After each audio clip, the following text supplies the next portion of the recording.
ब्रह्मनिर्वाणमुच्यते। ओम तत्सदिति श्रीमद्भगवद्गीतासु उपनिषत्सु ब्रह्मविद्यायां योगशास्त्रे श्रीकृष्णार्जुनसंवादे सांख्ययोगो नाम द्वितीयोऽध्यायः। श्री ओम श्रीकृष्णार्पणमस्तु। ओम सहना भवतु सहनो भुनक्तु सह वीर्यं करवावहै तेजस्विनावधीतमस्तु मा विद्विषावहै। ओम शांति शांति शांति। ओम शंकरं शंकराचार्यं केशवं बादरायणं शूद्रभाष्यकृतौ वन्दे भगवन्तौ पुनः पुनः। ईश्वरो गुरुरात्मेति मूर्तिभेदाविभागिने व्योमवद्व्याप्तदेहाय दक्षिणामूर्तये नमः। ओम शांति शांति शांति।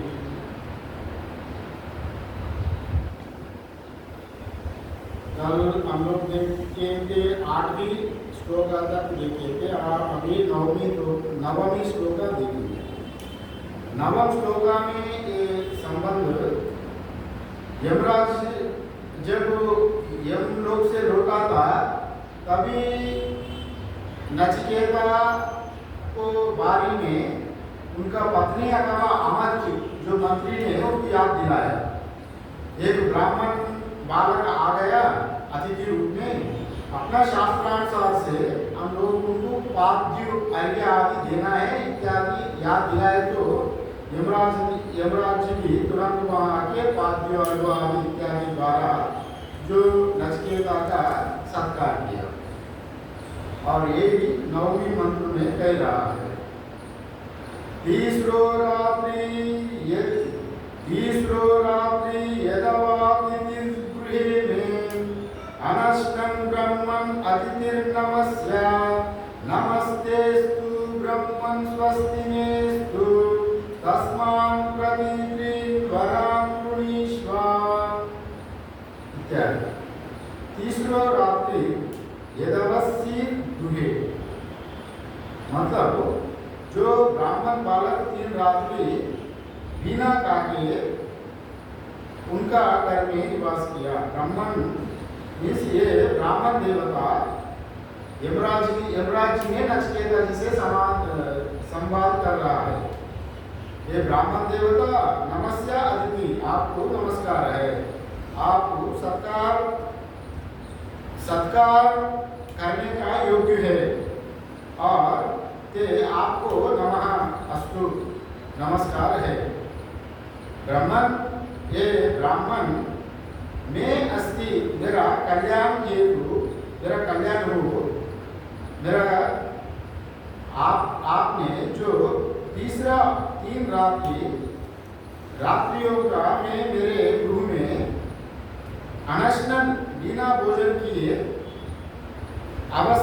अवसति निवास किया है। तस्मात् इसलिए आप मुझसे उसका प्रति प्रत्येक रात्रि के बदले एक वर मांग लो। 3 वरदान गृणीष्व मांग लीजिए। ये बात नचिकेता जी से यमराज जी ने कहा है। मतलब एक रात के लिए एक वरदान नचिकेता को देने के लिए यमराज यहाँ आके कह रहा है। एक मतलब 3 रात उपवास करके एक ब्राह्मण एक गृहस्थ का घर में रहे तो गृहस्थ का 3 पाप लगा, माने 3 दिन का 3 पाप लगा। इसलिए एक अगर वैसे भी बोल सकते तुम 3 दिन उपवास किया, वो 3 दिन का एक बड़ा वरदान मांगो, वैसे नहीं कहा। 3 दिन का एक ही जो इच्छा मांग लो मैं देऊंगा, 3 दिन रहा, वैसा नहीं कहा। यहाँ शास्त्र में बताया गया अलग अलग प्रायश्चित के लिए अलग अलग उसका प्रायश्चित करना, अलग अलग पाप के लिए अलग अलग प्रायश्चित करना। यहाँ 3 पाप हो गए तो 3 वर देने के लिए और नचिकेता जी को यमराज ने कहा गया, रात्रि के बदले एक एक करके मुझसे अपनी इच्छा के अनुरूप आपका जो इच्छा है आप 3 बार मांग लो। ये बात नचिकेता जी ने, यमराज ने नचिकेता से कहा।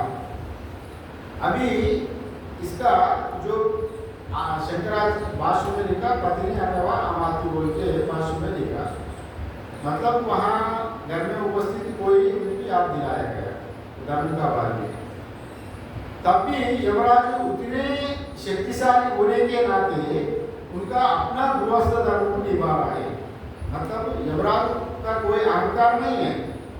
यमराज अपना गृहस्थ धर्म को निभाने के लिए उनका धर्म क्या है, उसका पाद्य अर्घ्य इत्यादि लेकर नचिकेता का संस्कार किया गया। और 3 रात्रि जो उपवास के लिए 3 बार अलग अलग दिया गया। 3 दिन नहीं कहा, 3 रात्रि कहा गया। दिन मतलब दिन में तो अतिथि जहाँ तहाँ उनका व्यवस्था हो पाता है, किंतु रात्रि में उनका विश्राम लेना अंधेरा में आवश्यक होता है। इसलिए शास्त्र में कहा गया, रात्रि कहा या संबोधन किया, किंतु अतिथि का आवश्यकता रात्रि ज्यादा होता है। इसका वजह से रात्रि यहाँ कहा गया, 3 रात्रि कहा गया। और आजकल तो फिर अगर 3 रात्रि अगर अतिथि की सत्कार करना है, ये तो उपनिषद कह रहा है। अगर आजकल जमाना में कोई अतिथि हमारा घर में आ गया और विशेष रूप से शहरों में हम लोग विश्वास नहीं करता रात में हमारा घर में कोई आके अनजान आदमी आके रहे। ये भी एक विडंबना है।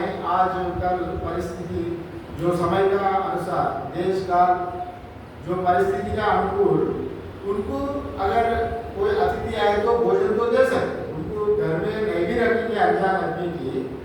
अगर कोई किसी का पास अगर अपना आलादा कमरा है तो व्यवस्था करें, नहीं तो कहाँ एक मंदिर अगल बगल में जगह दिलाने का प्रयास करें।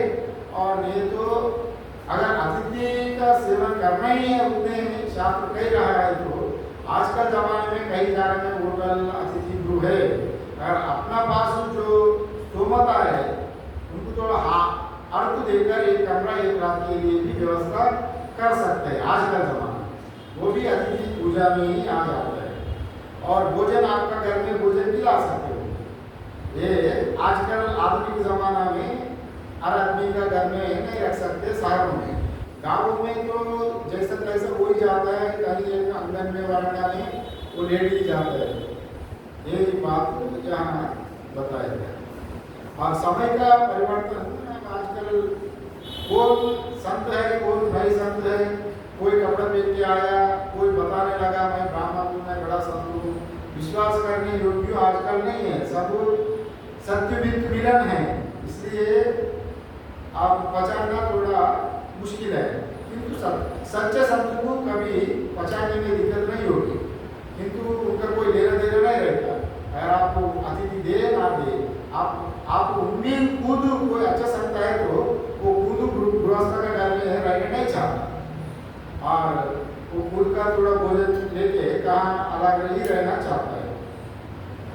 और मनुशास्त्र में वैसा कहा गया कि दिन में तो सूर्य भगवान अतिथि का संरक्षण करता है। दिन में सूर्य भगवान अतिथि का संरक्षण करता है और रात में गृहस्थ को सौंप देता है। देखो, दिन में मैंने ये अतिथि का संरक्षण किया है, रात का जिम्मेदारी गृहस्थ का होता है। इसलिए रात अंधेरे में अतिथि कहाँ भटकेंगे, दिन में तो मैं प्रकाश देके उनको बचाऊंगा। वैसा मनुशास्त्र में भी ये उल्लेख किया गया। जैसा बचपन में शिशु अवस्था में बच्चे को माता संरक्षण करती है, वो जब किशोर अवस्था में हो जाता है तो माता पिताजी को सौंप देता है। भाई इतने दिन मैं संरक्षण किया अपना पुत्र को, अभी ये बड़ा बोल रहा है उनका आलन पालन समाज का साथ परिचय करो, उनको पढ़ाई कराने के लिए भाई तुम्हारा जिम्मेदारी सौंप रहा हूँ। वैसा जैसा माता पिता को अपना बालक को सौंपता है जिम्मेदारी, वैसा ही दिन में सूर्य भगवान उनको पूरा दिन संरक्षण करके खान जल का व्यवस्था किया जाता है। कहाँ से कहाँ कुछ दिन में तो कहाँ फल फूल कुछ तो मिल ही जाता है, उधर इधर जंगल में कहाँ पानी तो मिल ही जाता है, किंतु रात में जलवाल ये अंधेरा में कहाँ रहेगा। इसलिए गृहस्थ को जिम्मेदार रात में सोता है सूर्य भगवान इत्यादि मनु शास्त्र में इसका उल्लेख है अतिथि का बारे में। और ये यहाँ कहा गया। और जब यमलोक में जो निष्पक्ष निर्णय करता है, यमलोक जो भी जाता है, तो अगर कोई ये तो नचिकेता तो ये मृत्यु का स्वाभाविक मृत्यु से यमलोक नहीं गया, नचिकेता से अपना पिताजी का आदेश से यमलोक गया, उनका यमलोक जाने का समय भी नहीं हुआ था। अगर कोई आदमी उनका प्रारब्ध पूरा होके यमलोक में गया होगा, तो अगर वो यमलोक में जाने का बाद उनका वहां पर निष्पक्ष जांच होता है।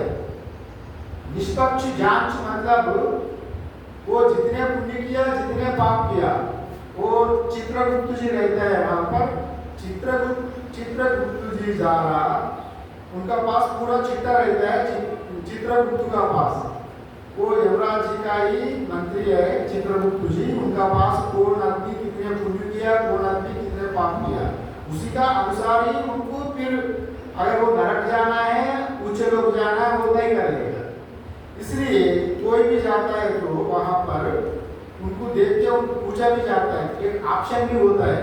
वैसा ऑप्शन दुर्योधन को भी दिया गया या धर्मराज को दिया गया, शास्त्र में है। अगर तुम पहले कहाँ जाओगे, ये बात शास्त्र में आया, वहां पूछा जाता है, निष्पक्ष जांच होता है वहां पर यमलोक में। और वैसा ही कोई भी अगर यमलोक में जाएंगे तो वहां पर उनका व्यवस्था भेद बुद्धि नहीं होगा, भेदभाव नहीं होगा, उनसे भी पूछा भी जाता है चित्रगुप्त द्वारा। यहाँ पर एक घटना हुआ, पुराना एक घटना ऐसे ही मैं बता रहा हूँ। एक आदमी ने शरीर छोड़ दिया, उनका प्रारब्ध खत्म हो गए। प्रारब्ध खत्म होने के बाद उनका जीवन में आधा पुण्य था आधा पाप था। आधा पुण्य आधा पाप होने के नाते वो तुरंत उनका पास यमदूत आया, ये पाप किया इनको यमलोक ले जाएंगे। उतने ही नहीं, ये उनका जीवन में पुण्य भी आधा था। फिर विष्णु लोक से विष्णु दूत भी आया, फिर दोनों का बीच में टकराव हो गया। ये जीव को मैं ले जाऊंगा आगे, इनका जीवन में इतने पाप है, पर विष्णु दूत कहा नहीं, इनका जीवन में पुण्य भी है, इनको विष्णु लोक ले जाऊंगा हम लोग, इसलिए आया। फिर दोनों के बीच में टकराव हो जाए तो वही लोग बोला, इनको ही पूछेंगे जीव को कि पहले कहाँ जाना चाहता है। बाद में उनको पूछा गया, क्या जी तुम्हारा जीवन में पुण्य पाप आधा आधा है, तुम साधु का भी अधिकारी हो, साधु का भी विष्णु लोक का भी अधिकारी हो, तुम पहले कौन सा भोग, पाप पहले नरक भोगना चाहते हो पहले स्वर्ग भोगना चाहते हो, क्या चाहिए तुमको? फिर वो बोला मैं दोनों पहले देखते रहूंगा, बाद में फैसला करूंगा। फिर पहले स्वर्ग ले गया था विष्णु लोक में, वहाँ सब चुपचाप सात्विक गुण था, सच में पूरा सत्व गुण से भरा हुआ लोग रहता है। एक जगह में लोग उनको दिखाया गया तो कहाँ चुपचाप है, अपना अपना में लोग रह रहा है, कोई ध्यान कर रहा है, कोई आवाज नहीं है, वहाँ शांत वातावरण है स्वर्ग में। और ये बोला मैं नरक भी एक देखूंगा वो कैसा रहेगा। वैसे ही नरक में ये कहानी है, नरक में लोग जाना नहीं चाहता, क्योंकि दूर दूर से लोगों चीख चिल्लाने का आवाज आता है ना, जब जीव अंदर प्रवेश करने का पहले ही वो चीख चिल्लाने लगता है मैं नहीं जाऊंगा, बोले पीछे हटेगा। उससे बचने के लिए वो नरक का द्वार में ढोल मृदंग गान मृत्यु इत्यादि हमारा ऑर्केस्ट्रा आजकल करता है ना शादी में इत्यादि फंक्शन में जैसा ढोल बजाता है नरक का द्वार में भी वैसा एक उत्सव जैसा जीव अंदर प्रवेश करने के लिए ऐसा किया गया वो दूर से देख लिया था ये जीव ने अरे वाह ये तो नाग नवा बड़ा मजा हो रहा है यहाँ पर बहुत आनंद है स्वर्ग में तो चुपचाप है यहाँ तो ढोल नगाड़ा बज रहा है गान बज रहा है बड़ा उत्सव मना रहा है यहाँ मैं यहीं रहूँगा बोले और विष्णु दूतर को वापस भेज दिया और ये यमदूत लोग नरक में ले जाने के समय नरक का द्वार तक तो इनको आवाज सुनाई दिया नरक में अंदर प्रवेश करते ही चीख चिल्लाना लोगों का यातना वहां पर यातना शरीर मिलता है जो भी पाप करता है तो उनको प्रचंड मात्रा से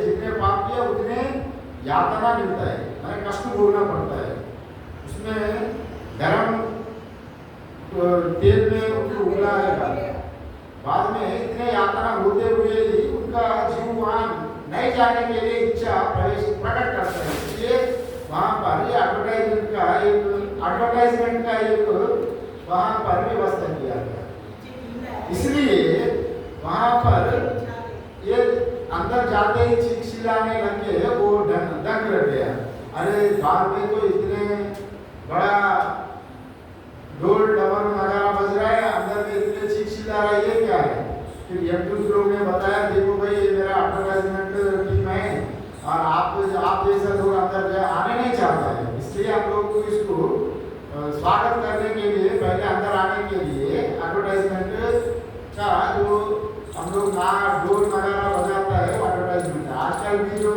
हम लोग चीज खरीदते हैं तो पहले एडवर्टाइजमेंट देख के ही चीज खरीदता है किंतु वो वस्तु में कितने सच्चे है कितने वो झूठा है कितने बोलता है एडवर्टाइजमेंट में हम लोग को नहीं देखता है कि सिर्फ एडवर्टाइजमेंट देखते ही हम लोग कर जाता है इसलिए बताने के लिए ये कहानी कहाँ है और ये नचिकेता जी ने 3 बार मान लिया और प्रथम बार पिताजी के लिए अभी मानने जा रहा है और 3 रात्रि 3 बार ये सूचक है रात्रि मतलब अंधेरा वैसा भी एक अर्थ लिखा है यहाँ भाषण में या 3 रात्रि मतलब 3 अंधेरा अज्ञान का सूचक है रात्रि और अविद्या का सूचक है रात्रि जब नचिकेता 3 रात्रि वहां रहा 3 बार मतलब यहाँ अविद्या काम करना ही 3 बार है इसको अन्वय कर रहा है शास्त्र का साथ जो कठोपनिषद में जो बताया गया वो शास्त्र का साथ अन्वय कर रहा है संतों का व्याख्या वैसे लिखा है 3 रात्रि का 3 बार मतलब उनका 3 बार किसके लिए एक मलदोष निवारण के लिए एक मंत्र एक बार और विक्षेप निवारण के लिए दूसरा मंत्र और आवरण निवारण के लिए तीसरा मंत्र आवरण निवारण होते ही आत्मज्ञान प्राप्त होता है इसलिए वैसे भी व्याख्या किया गया संतों और 3 वरदान में जो पिता ने जो 3 पाप किया तो 3 अलग अलग माने जितने पाप किए तो उतने वर यहाँ 3 बताया गया ये लगभग बोला स्तर पर और वो क्या वर मान गया इसका 10वीं मात्रा में हम लोग देखेंगे नचिकेता का जो प्रथम वर क्या है और पिता को जो सुख पहुंचने की इच्छा से नचिकेता बोला माने जब वो नचिकेता यमलोक जाने के लिए आए तो पिता दुखी हुआ था पिता उनको नींद भी नहीं आ रहा था सुख से नहीं छो रहा था वो संतान को मैं वो गया मरद हमसे अपराध हो गया बोल के वो विचलित हो रहा था उनको सुख नहीं मिल रहा था फिर पहले मंत्र पिताजी का शांतना के लिए मन का शांति के लिए नचिकेता पहले बार मांग रहा है ये 10वीं मंत्र देखिए शांत संकल्प सुमनायतास्या भीतमन्युर गौतमो मानि मृत्यु तत्प्रसृष्टं माविवदेत् प्रतीता एतत्त्रयाणां प्रथमं वरं गृणे शांत संकल्प सुमना एतस्य गीतामंदिर गौतमो मामी मृत्यु। मतलब मृत्यु ये मृत्युदेव या नचिकेता ने यमराज से बोल रहा है प्रथम मंत्र। ये मृत्युदेव देवता जिस प्रकार गौतम मेरा पिताजी जो उद्दालक गौतम है वो गौतम वंशीय उद्दालक माँ अभी मेरे प्रति शांत संकल्प मतलब शांत संकल्प वाले सुमना प्रसन्न चित्त वाले जो उनका मन चित्त प्रसन्न नहीं था जब नचिकेता यहाँ आया था, इसलिए उनका प्रसन्न चित्त होने के लिए वर मांग रहे हैं। प्रसन्न चित्त तो तत्प्रसुष्टम माने आपके द्वारा वापस भेज जाने पर जब मैं उनके पास जाऊंगा तो और माँ प्रतिता वे मुझ पर विश्वास करके माने विश्वास यहाँ पर क्यों बोला, अपना पुत्र को आपको विश्वास नहीं करेंगे। मतलब जब यमराज वो पहले बोला मृत्यु का पास जाओ, मृत्यु वेद काम करना मृत्यु बोले थे, फिर मृत्यु मतलब मर जाना, वो मर के वो शरीर को वहाँ छोड़ के वो सूक्ष्म शरीर से वहाँ चले गए, वहाँ जाके दूसरे शरीर मिल गए। और भाई जब वापस आएंगे तो फिर हमारा पिताजी हमको विश्वास करे, विश्वास मतलब हमारा पुत्र ही है, ये कोई भूत प्रेत तो नहीं है। मरने के बाद फिर शरीर में वापस जाना है तो भूत प्रेत हो जाता है ना, फिर वैसा शंका ना करे, इसलिए वो विश्वास विशेष रूप से यहाँ कह रहा है। और विश्वास करके यहाँ वही मेरा पुत्र नचिकेता ही है, ऐसा भाव उन पर उनका मन में आ जाए। जो अभिवादित माने मेरे साथ जो प्रेम पूर्वक बातचीत करे, मेरा पिताजी हमसे प्रेम पूर्वक व्यवहार करे, ये तक यह मैं प्रयाण अपने तीनों वर्णों से प्रथम वर्ण ढूंढे, मैंने मैं पहला वर्ण मांग रहा हूँ। मैंने मेरा पिता जो गौतम वंशीय उद्दालक जो वादस्रवसा है, जब मैं घर से आया था बहुत विचलित था, उनका मन शांति हो जाए, वो सुख से शयन करे। और मैं जब वहाँ यहाँ से जाएंगे तो मेरे ऊपर क्रोध ना करे और शांति से हमको स्वीकार करे, हमको पहचाने ये वही नचिकेता है, कोई भूत प्रेत तो नहीं है, मेरा बच्चा ही है ये। और हमसे आगे जैसा व्यवहार करे, जैसा पहले मैं बचपन में रहा था, यज्ञ का पहले जो हुआ वर मांगने के पहले हम पहले जैसा हमसे व्यवहार करें। ये नचिकेता ये पहले वर मांगा पिताजी के लिए, माने पिताजी का सुख के लिए। पिताजी माने ये लोग का कामना, इसी लोक में जो कामना करता है, तीन वर्ण मांगा, एक ये लोक कामना के लिए एक वर्ण मांगा, परलोक कामना स्वर्गलोक कामना अग्नि विद्यादि जानकारी के लिए दूसरा वर्ण मांगा, तीसरा वर्ण आत्मलोक कामना आत्मा कामना के लिए, आत्मा आपको उद्धार करके साथ ईश्वर के साथ एक होने के लिए ब्रह्मा अनुभूति, मरने के बाद मृत्यु रहेगा नहीं रहेगा, ये जब कहते चिकित्सा मनुष्य अस्तित्व के लिए नायम अस्तित्व के लिए इत्यादि मंत्र आगे आएगा। शरीर से मरने के बाद कोई बोलता है आत्मा है, कोई बोलता है आत्मा नहीं है, आत्मा है नहीं है, वो विद्या अपना मुक्ति के लिए आत्मज्ञान के लिए तीसरा वर्ण मांगा है। अभी जो पहले मंत्र है अपना यह लोक के लिए, इसी लोक में जीते हुए कष्ट निवारण दूर करने के लिए। उनका कष्ट क्या था, स्वयं का तो कोई तकलीफ नहीं था,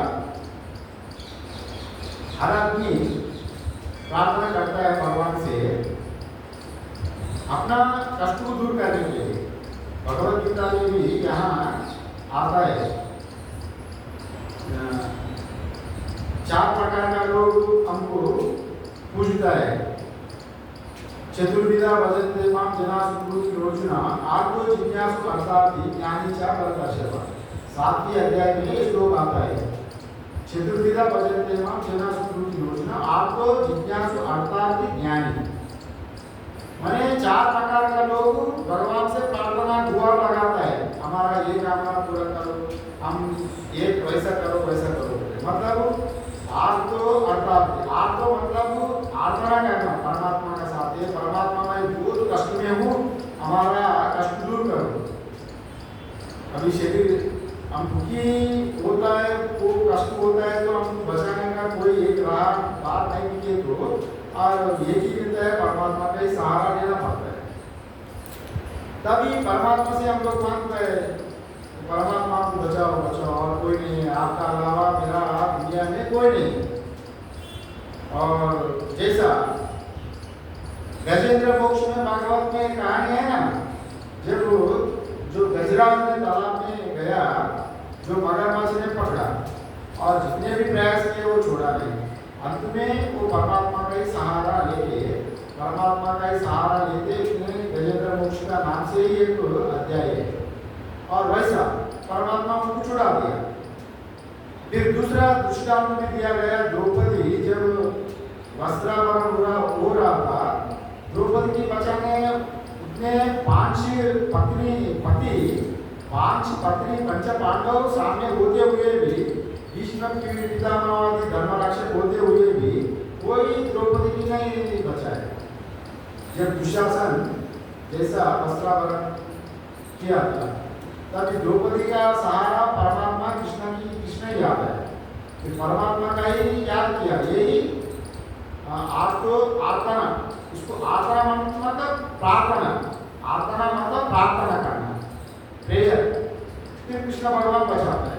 माने वो 4 प्रकार का भक्ति में वो आर्तो, एक आर्तना है, एक अर्थार्थी होता है, माने धन के लिए भगवान को गुहार लगाना, धन के लिए कामना करना।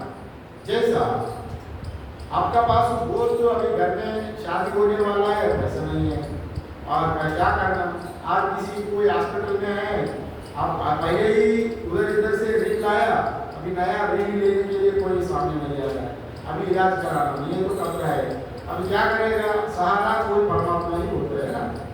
वैसे ही पैसे के लिए भी परमात्मा को अर्जी लगाता है, ये भी काम है। और दूसरा है जिज्ञासु, जैसा ध्रुव जैसा पैसे के लिए, जैसा पदवी के लिए, अपना पोजीशन के लिए ध्रुव परमात्मा से तपस्या किया ना, पर ध्रुव किसके लिए तपस्या किया, अपना राज्य गति के लिए, वैसे ही एक उदाहरण है। और जिज्ञासु के लिए जैसा नचिकेता जिज्ञासु है, इसलिए वो ये जिज्ञासु में आता है नचिकेता, हम आत्मा है और नहीं है ये हमको बताओ, ये तीसरा वर्ग में ये बताइए। और पहले वर्ग जो मांगा था अपना अर्थात ये दोनों ही इसमें आता है, ये कैटेगरी में आता है, वो यह लोग कैटेगरी में आता है आर्थो अर्थात। और जिज्ञासु आता है वो परलोक जाने के लिए, वो आत्मा है नहीं है, ज्ञानी होता है तो वो आत्मा आपको आत्म साक्षात्कार हो जाता है। वो तीसरा मंत्र में वो ज्ञानी का लक्षण लाए, जिज्ञासु ज्ञानी लगभग जिज्ञासा से ही ज्ञान उत्पन्न होता है। जब ज्ञान परिभूत होकर अपना अनुभव में आ जाता है तो वो मुक्त हो जाता है। ये तीनों वर्ग इसी का जो गीता में जो बताया वही इसका मेलजोल होता है। यहाँ पर जो जिज्ञासु है नचिकेता इत्यादि, ये नचिकेता ही जिज्ञासु है, वही वो 3 मंत्र यहाँ पर मांगा। और दूसरा मंत्र मांगा अग्नि विद्या द्वारा परलोक का कामना के लिए, दूसरा वर्ग मंत्र माने परलोक लोकहित के लिए, माने लोग चाहते हैं स्वर्ग में बहुत सुख रहते हैं, स्वर्ग में जाने के लिए तो आसान नहीं है मार्ग, वो मार्ग आविष्कार करता नचिकेता है। मतलब यमराज से वो विद्या जानकर सबको वो आविष्कार करके सब खोल दिया। मैंने स्वर्ग जाने के लिए प्रकरण क्या है, कैसा हवन करना, कितने दीप लगाना, ये क्या प्रक्रिया है, पूरा वो विद्या का प्रकार, पूरा विद्या यमराज से अर्जित करके लोगों को लोकहित के लिए दूसरा वर्ग मांगा, अपना खुद के लिए आत्महित के लिए तीसरा वर्ग मांगा। अभी जो वर्ग मांगा था और जो अपना पिता के लिए वो लोकहित का हिस्सा में आता है। और वही ये 10वीं मंत्र में ये बताया गया। 10वीं मंत्र में ये बताया गया पिता के लिए। जब पिता जब आते समय पिता बड़े दुखी था, उनका मन शांति हो जाए, हमारा प्रति जो क्रोध था वो भी शांत हो जाए, हम जब घर में जाएंगे तो हमको स्वीकार करे, हमारा ऊपर संशय ना करे क्योंकि ये भूत है प्रेत है वैसा शंका ना करे और आगे जैसा हमसे व्यवहार करे। और इस बात बोले तो यमराज ने फिर उनको वचन दे रहे। ये 11वीं मंत्र में यथा पुरस्तात् भविता प्रतीता औद्दालकी आरुणिर्मप्रसृष्टा सुगगं रात्रि शयिता वीतमन्युः त्वां ददृशिवान् मृत्युमुखात् प्रमुक्तम्। ठीक है, तथास्तु, तुम जो 5 प्रकार का कामना किया है वो वैसे ही हो। यथा पुरस्तात् भविता प्रतीता, मैंने पूर्व जैसे ही तुम्हारा साथ तुम्हारा पिता व्यवहार करेगा, तुमसे कोई भेदभाव नहीं रखेगा, तुम्हारा ऊपर कोई वैसा शंका नहीं करेगा। हाँ, औदारा की आरुणि मंत्र सृष्टा, वो उदारा का आज जो आरुणि तुम्हारा पिता है, तुम्हारा तुम जाते ही तुमको बचा लेगा। सुगरम रात्रि शयिता वीतमन्यु, वो जो वीतमन्यु गौतम तुम्हारा पिता है, पहले तुम जब से तुम यहाँ आया तुम्हारा पिता का नींद चले गए। एक पुत्र मर जाए तो पिता सोता है ठीक से नहीं सोता, वैसे ही तुम्हारा पिता अभी अशांति से रहा इतने दिन, मेरा आशीर्वाद से, अभी मेरा वर का बल से तुम्हारा पिता हमसे सुख से शेयर करेगा, शांति से शेयर करेगा। स्वाम ददृश्वा मृत्युमुखा प्रमुक्तम, स्वाम ददृश्वा माने आप यहाँ से लौटने के बाद वहाँ तुम्हारा पिता पहले जैसे ही तुमसे व्यवहार करेगा। ये 5 जो बोला जे चाह रहा था उसको वो ठीक है, तुम्हारा जैसा चाह रहा है वैसे ही वो, और प्रथम बार तो यमराज को दे दिया। यहाँ अन्वय अगर देखें तो वहाँ तुमको जो मृत्यु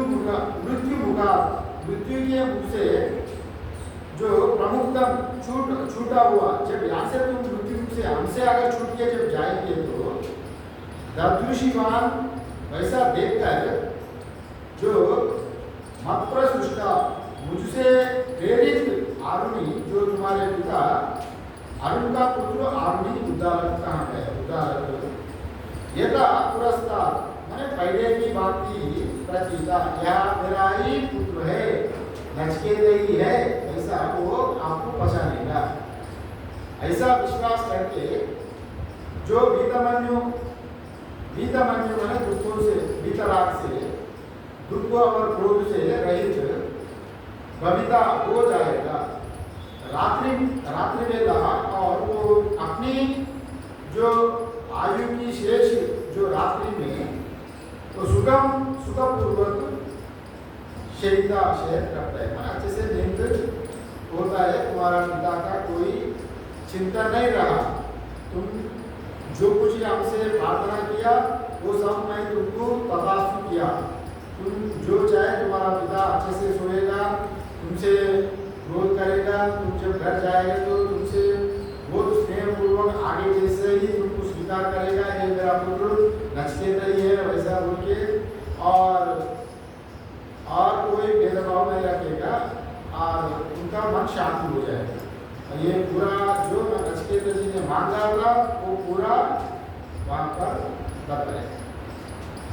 और इसका साथ ये जो बोला मैं इतने ही यहाँ पर बताया है, और बाकी जो मंत्र है 11वें मंत्र में ये देखिए, 11वें मंत्र में इस वरदान के पाकर नचिकेता बोले, यहाँ यमराज से दूसरा मंत्र, पहले मंत्र जो बोला था ना अपना खुद के हित के लिए मांगा था, ये लोग का सुगम के लिए, और अगले परलोक हित के लिए अभी दूसरा वर मांग रहे हैं नचिकेता। और 12वें मंत्र में 12वें मंत्र में ये मानना स्वर्गे लोके भयं किंच नास्ति न तत्र त्वन्ना जरया विवेति उभे तीर्त्वा अशनाया पिपासे शोकादिगो मोदते स्वर्गलोके। कहा जा रहा है मतलब मैं तो सुना है स्वर्ग में वहाँ कोई भय नहीं रहता।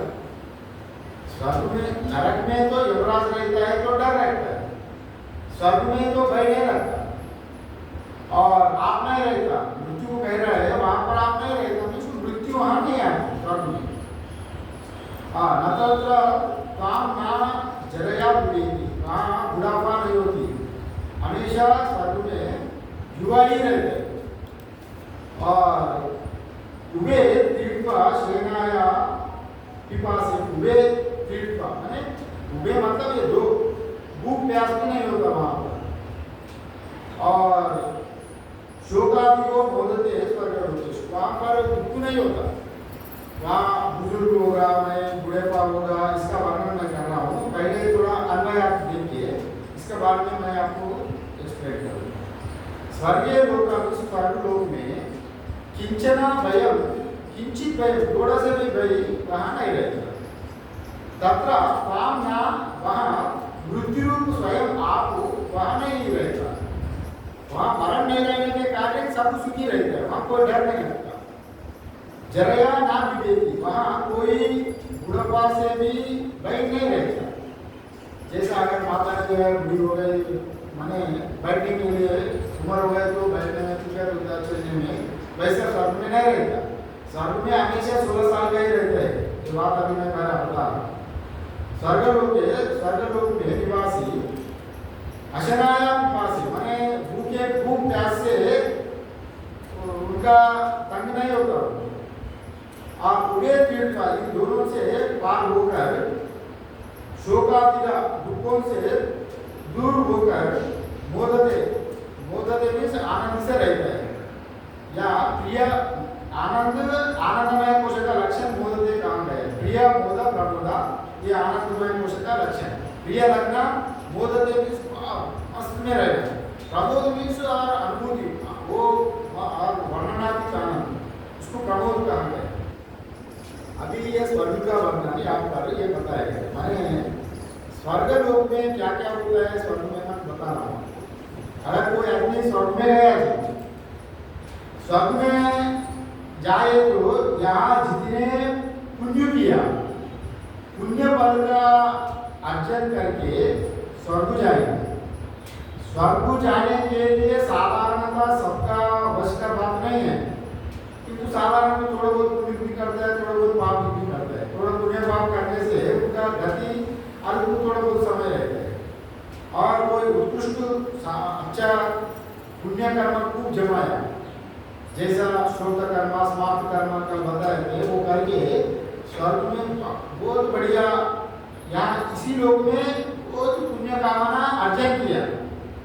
पुण्य अर्जन करने का बाद उनका स्वर्ग जाने का ये सकाम, स्वर्ग जाने का जो सकामी पुरुष स्वर्ग के लिए जो काम करता है, वहाँ इसमें इसी जीवन में हम लोग जाता है। हर आदमी चाहता है मैं अमेरिका जाऊँ। अभी अमेरिका तो अभी सभी देशों में आ गया है। हर घर का लड़का का उद्देश्य रहता है मैं तो अमेरिका जाऊँ, वीज़ा बनाऊँ, वहाँ जाके आनंदपूर्वक सुख हो, वैसा। क्योंकि अमेरिका में भी आपको भोजन करना है तो किसी होटल में जाना, पैसा न देना, वो भोजन जब तक बनेगा फिर इंतज़ार करना, फिर वहाँ भी होटल आपको पसंद का होटल मिलता नहीं ना।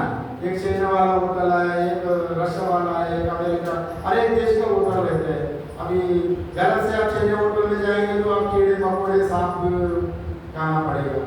किंतु आप क्या करके फिर अपना इंडियन होटल, वेजिटेरियन होटल जाएंगे तो फिर 100 किलोमीटर दूर में रहेगा। वहाँ से आपको कार में लेके 100 किलोमीटर दूर जाना पड़ेगा। इतने प्रयास तो इवन इसी लोग में अमेरिका में भोगने के लिए है। ऐसा लगता है ना। आपको इसी में अगर आपका ये दिल्ली में भी आपको अच्छे से बुक करना है तो ज़्यादा से ज़्यादा 5 स्टार होटल है। कहीं एक बड़ा 5 स्टार होटल में गया, बड़ा आनंद से वहाँ भोजन करना, फिर आना जाना पैसा करना, करीब कष्ट करना, इंतजार करना, ये इतने प्रयास तो रहते हैं, किंतु स्वर्ग में ये प्रयास नहीं रहेगा। इसलिए हर आदमी स्वर्ग जाना चाहता है, स्वर्ग सुख को भोगना चाहता है हर आदमी। जैसा आप कोई भी यहाँ इंसान स्वर्ग गए तो स्वर्ग का कैसा रहता है वहां पर? स्वर्ग सुख आप स्वर्ग में गए ना, वहां शास्त्र में वर्णन किया गया, कोई भी आदमी स्वर्ग में जाए तो वहां बुजुर्ग नहीं होगा, हमेशा इसी शरीर को तो यहीं पर छोड़ दिया। आपका मन में जो जो कामना था वहां एक भोग शरीर मिलेगा। माने मन दूसरा, जैसा आप लोग कपड़ा बदलते हैं ना, आप एक ऑफिस में काम कर रहे थे, अब घर में जाते समय ये कपड़ा यूनिफॉर्म पहन के गया, ऑफिस में जाए तो वहाँ कर्मचारी किसी फैक्ट्री में उनका वो कपड़ा दे, किसी एक बड़ा हॉस्पिटल में जाए तो साधारणतः अपना कपड़ा पहन के जाता है, हॉस्पिटल जाने के बाद कपड़ा बदल के सूट बूट अपना टाइट पहन लेता है। वैसे ही इसी शरीर को, इसी कपड़ा का यहीं छोड़ दिया, ये बच्चे का बना हुआ शरीर को यहीं पर छोड़ दिया। वहां जाते ही आपको ये आत्मा को, जीवात्मा को वहां नया कपड़ा मिलेगा, नया शरीर मिलेगा। वो नया शरीर भोग शरीर माना जाता है। वो शरीर भोग शरीर, वो भोग शरीर बुढ़ापा नहीं होती, वो हमेशा 16 साल के ही रहते, युवा हमेशा 18 साल 20 साल, अब जो चाहे उतने, है अभी जो युवा अवस्था में जो 20-22 साल का उम्र में जितने भोग सके, वृद्ध 80-90 साल का भोगेगा वैसे। इसलिए वो अच्छे शरीर मिलेगा, वासना शरीर। अगर कोई बड़ा इनका बनने कामना है, हमको अभी बड़ा भोग करने का इच्छा हो गई मन में, अगर मेरा सामने आपको भोग करना है, इस समय आपको रंगा चाहिए, उर्वशी चाहिए, मेरा का चाहिए, वह एक ही मेरा का नहीं रहता, जितने आदमी है उतने मेरा का, मन का मेरा है, मन का संकल्प से होता है ना भोग। वो शरीर आपका भोग करने का इच्छा हो गई, इच्छा मन में इच्छा प्रकट होते ही वस्तु वहां सामने उपस्थित होता है। इसलिए वो उत्कृष्ट लोक कहा जाता है। भोग के लिए स्वर्ग वो उत्कृष्ट लोक है। इसलिए देवता लोग वहां इतने भोगता है, वो विवेक वैराग वहां जागता नहीं। स्वर्ग में भी जीवन मुक्ति परमात्मा का प्राप्ति नहीं होगा स्वर्ग से, क्योंकि वो भोग लोक है। इतने भोग वहां मौजूद होने के नाते किसी का मन भी वो भगवान का प्रति जाएगा ही नहीं।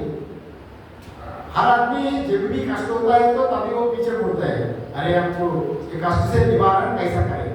किंतु हर आदमी अपना आप में बहुत सुखी है, तो सुख भोगते समय उनको मोक्ष याद नहीं आती। जब ठोकर लगता है तो अरे इससे हटाना है, प्रतिबंधक हटाना है। अभी वहां ठोकर ही नहीं लगता है तो अब प्रतिबंधक याद कैसा आएगा? इसलिए अब मानव जीवन में जितने कष्ट होता है तो हमारा भला के लिए होता है। वो अपना अंदर में विवेक बुद्धि जागे, ये अनित्य जीवन को आप समझे और नित्य वस्तु को प्राप्त करने के लिए तो दुख यातना आना यहाँ अच्छा ही है। आप विचार भी करेंगे यहाँ पर नित्य वस्तु विवेक क्या है, ये पुत्र फलभोग क्या है, वैसा विचार करने का ये मानव लोक में ही ये संभव है, स्वर्ग में वो संभव नहीं है। इसलिए वहां स्वर्ग में जब जाएंगे तो वस्तु आप मन में जब संकल्प उठता है ना जी, हमको वो चाहिए, वो वस्तु आपका सामने ही प्रकट हो जाए। ये है वहां। अगर आपको अमृत पीने का इच्छा हो गई, अमृत पीना है, मन में उठते ही आप सोने का पात्र में अमृत वहां सामने मुंह का सामने कड़ा आपको पीना है नहीं। और हमेशा युवक रहेंगे वहां, बुजुर्ग का बात ही नहीं है। जितने दिन वहां आप रहेंगे वहां आप स्वर्ग का अवधि, उसका समय इतने 24 घंटा में एक दिन नहीं होता। वहां समय बहुत धीमी गति से चलता है। मतलब यहाँ 1 साल चले तो वहां 1 दिन भी नहीं होता, समझ लिया ना? इसलिए मनुष्य लोगों का 1 साल, देवता लोगों का 1 दिन, ये बताया गया। इसलिए आप लोग को प्रति साल हम लोग शिवरात्रि मनाता है, प्रति साल हम लोग उत्सव मनाता है। क्यों मनाता है? देवता लोगों का एक दिन, मनुष्य लोगों का एक साल, देवता लोगों का एक दिन। इसलिए वहां अत्यंत सुख होने के नाते देवता लोगों का भी मुक्ति होने का संभव नहीं कहा गया। मुक्ति होना है तो मनुष्य लोग में ही मुक्ति संभव है, क्योंकि वहां यहाँ पर आपको विवेक करने का और शास्त्र श्रवण मनन निधिध्यासन करने का प्रक्रिया यहीं पर होता है। और छाया तपो ब्रह्मलोक इत्यादि कहा गया। छाया तपो ब्रह्मलोक में जैसा मनुष्य का छाया रहता है ना, हम तो आप तो यहाँ खड़ा है, आपका छाया जो रिफ्लेक्शन है, रिफ्लेक्शन तो आप नहीं है ना, किंतु थोड़ा बहुत उम्मीद है रिफ्लेक्शन को देख के, अरे ये आदमी अमुक आदमी आ रहा है या इंसान है, आप पता कर सकते, हमें थोड़ा बहुत उम्मीद रहता है ब्रह्मलोक में। किंतु स्वर्ग में तो मोक्ष होने का कोई उम्मीद ही नहीं रहता, वो भोग होने के नाते, इसलिए वहाँ भोग बहुत होता है। हर आदमी चाहता है हम स्वर्ग में जाए। अब वैदिक परंपरा में जो पूर्व मीमांसा का जो वैदिक परंपरा में मुख्य हाईएस्ट अवधि स्वर्ग जाना ही, मोक्ष मतलब स्वर्ग जाना ही उनका उद्देश्य रहा था। अभी आज का जमाने में हर आदमी का उद्देश्य मैं अमेरिका जाऊंगा, वीजा बनाएगा, पासपोर्ट बनाएगा, फिर एजेंट लगाएगा, नौकरी के लिए तलाश करेगा, वो इसी जमाने। किंतु हमारा जो वैदिक परंपरा, वैदिक काल में, वैदिक युग में उस समय का हाईएस्ट अवधि स्वर्ग जाना ही हाईएस्ट अवधि था, हम स्वर्ग जाए। किंतु स्वर्ग में उतने सुख होने के नाते आप स्वर्ग में आपको बुढ़ापा नहीं होगी, हमेशा उतने 16-18 साल के ही रहेंगे। जब तक आपका पुण्य पर रहेगा तब तक आप वहाँ आपको कोई कुछ करने वाला ही नहीं रहेगा। फिर उतने सुख भोगने के लिए हर आदमी तो चाहता है ना, फिर वो स्वर्ग सुख देने के नाते स्वर्ग को उत्कृष्ट माना गया। अभी वो नचिकेता जो यमजी से जो वर मांग रहा है, दूसरा वर स्वर्ग जाने के लिए एक आविष्कार कर रहे हैं रास्ता। साधारण तो इजी मेथड है। अभी यमराज जी से नचिकेता दूसरे मंत्र में जो पूछेंगे अग्नि विद्या का बारे में, उसका पूरा प्रक्रिया बताएगा। मैंने स्वर्ग जाने का क्या क्या प्रक्रिया है, कितने कैसा हवन करना, याग यज्ञ कैसा करना, कैसे ईंट बनाना, तो कैसे जाए करें तो स्वर्ग जाना। अगर वो प्रक्रिया का आचार्य बना नचिकेता, और वो अग्नि का नाम भी नचिकेता अग्नि रखा गया, आगे वो आएगा। इसलिए स्वर्ग का सुख अत्यंत रमणीय बताया गया, क्योंकि यहाँ साधारण तो ही हर आदमी चाहता है, जिसका पास बहुत बड़ा बंगला है, बड़ा पैसा बहुत है, बड़ा आराम आदमी है, उनको हम लोग बड़ा सम्मान देते हैं। अब कुछ दिन के लिए तो यहाँ जिए तो 100 साल ही जिएंगे, फिर वृद्धावस्था हो जाएगा, फिर आपको सेवक चाहिए, आप अच्छे से अच्छा भोजन आपका सामने रखेंगे तो भी आपको अंदर जाएगा नहीं हो। किंतु स्वर्ग में वैसा नहीं है, आप मन में कामना करते, संकल्प करते ही आपको अमृत सामने आएगा। वहाँ ये बताया, वहाँ भूख प्यास नहीं होगा। आप वहाँ स्वर्ग में जाए तो टाटी जाने का, पिसाब जाने का वैसा कुछ नहीं होगा। आप अमृत चाटेंगे वो उतने आप कुछ नहीं करने का, और वहाँ स्नान भी करने का के लिए वहाँ बाथरूम बनाना ये काम नहीं रहते शास्त्र का अनुसार। वहाँ जो चाहिए तो आपको मन में उपस्थित होगा, वो भोग शरीर मिलेगा, बड़े आनंद रहेगा। और इसलिए स्वर्ग में आदमी स्वर्ग जाना चाहता है। वैदिक परंपरा का हमारा पूर्व मीमांसा का जो उद्देश्य था, मुक्ति मतलब स्वर्ग जाना ही उनका हाईएस्ट एम था, लक्ष्य था, स्वर्ग जाना ही लक्ष्य था। बाद में उपनिषद काल में जब उपनिषद काल में जब परिवर्तन हो गया था, वेद को फिर उनका लक्ष्य अलग हो गया, श्रवण मनन निधिध्यासन करके मोक्ष को प्राप्ति कर लेना। और इसलिए फिर वहाँ भी स्वर्ग में भी मोक्ष की प्राप्ति नहीं होगा। मोक्ष प्राप्ति करना है तो मनुष्य लोक में मुक्ति का संभव है, क्योंकि वहाँ हाईएस्ट स्वर्ग होने के, स्वर्ग में सुख होने के नाते कोई जीव मोक्ष का बारे में सोचेंगे। इसलिए और ये भी परलोक के लिए नचिकेता स्वयं भोगने के लिए नहीं चाह रहे हैं। अगर वो विद्या जानकारी हो जाए तो दूसरों का भी हित में आएगा। कोई अगर जानना चाहे तो स्वर्ग जाने का वो रास्ता ये उनसे सीख के पढ़ाई के लिए काम में आएगा।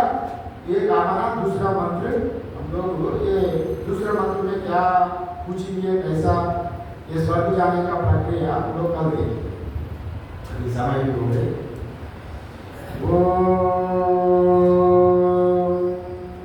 पूर्णमदा पूर्णमिदं पूर्णात् पूर्णमुदच्यते पूर्णस्य पूर्णमादाय पूर्णमेवावशिष्यते।